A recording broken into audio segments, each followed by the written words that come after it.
The National Insurance Commission has introduced a risk management policy to help reduce risks in the sector. The policy also includes the risk-based supervision framework document. Now, Insurance Commissioner Lydia Bauer, who revealed this to Joy Business, charged insurance companies to give priority to compliance and actuarial functions as part of efforts to mitigate risk exposures. As a follow-up to our implementation of the risk-based approach to supervision, the National Insurance Commission has issued key documents to guide the industry in formulating their operations. These include the risk-based supervision framework document, the intervention guide, and the assessment criteria for the risk management control functions. Apart from the board of directors and senior management, insurance companies are required to establish and pay serious attention to compliance, internal audit, risk management, and actuarial functions. These functions help to mitigate the risk exposures of insurance companies. I must say that the Commission will keep directing and guiding the industry with well-thought-through policies that will ensure sustainable growth for the insurance business in the country.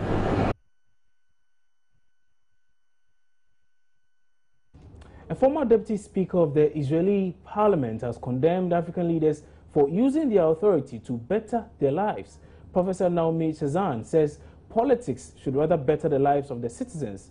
She also says the failure of the African electorate to ask for accountability from their leaders has made corruption thrive on the continent. The biggest problem is that people don't always feel that there's a connection between the way the political system works and how they feel and what changes have occurred in their daily life. And when people get frustrated with democracy and cannot sense its benefits, there's a problem. And I think successful democracies have to include large portions of the population and understand that politics is not just what you put into it, but politics is very much about the outcomes for society at large. And that understanding and that implementation doesn't always exist. I think it exists much better in the newly consolidated democracies in Africa than at any point in the past. One thing that threatens democracy in Africa is corruption. People perceive their leaders to be very corrupt, and so they have lost trust in democracy. For African governments, how do they win back their trust? The people they are supposed to lead. Corruption exists in any form of government, I know. And it exists in Western democracies as well.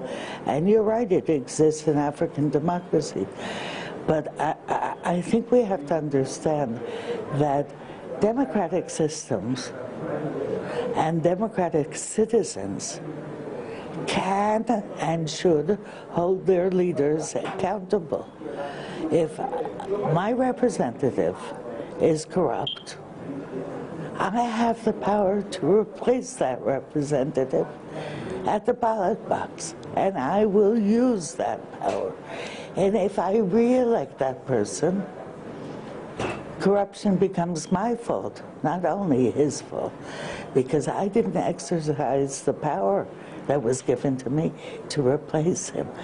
And therefore, there is a tremendous amount of power that citizens have, because a key to well-functioning democracies is accountability and responsiveness. And if there is no accountability, there won't be change. Ghana's security agencies have come together to form a common task force to handle emergencies. Now, the Joint Crisis Management Task Force has been set up as a standby force to handle serious national emergencies. A ceremony is currently underway at the Police Public Training School in Polugu in the Upper East Region. Joy News' Seth Kwame Boateng is there and joins us on the line with some more. Hello, Seth. Hello, Kwame. Tell us more about this force.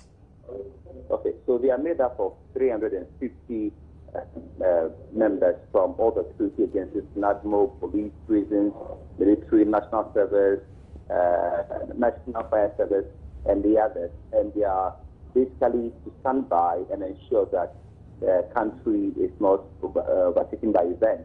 They are supposed to respond to all emergencies in the country in whatever form.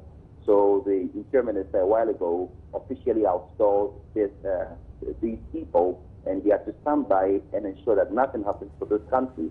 And they have been assured that government provide all the needed resources they will need to effectively do this work. I see. So they are standing by for emergencies. What kind of emergencies are we looking at? Well, so they are to ensure that these VIPs are not held by people hostages, that malls are not attacked as we were told or we learned in places like Kenya, so that VIP convoys are not also attacked, where terrorists are also not going to attack our universities and other places where people gather. So we have to take care of all these things and ensure that no disaster before the country. I see. I suppose they are being given some sort of specific training. Is that the case? Yes, they have been here at Polugu for a number of weeks, where they've been trained on how to handle all these things, and seasoned security experts from across the country have been here to train them.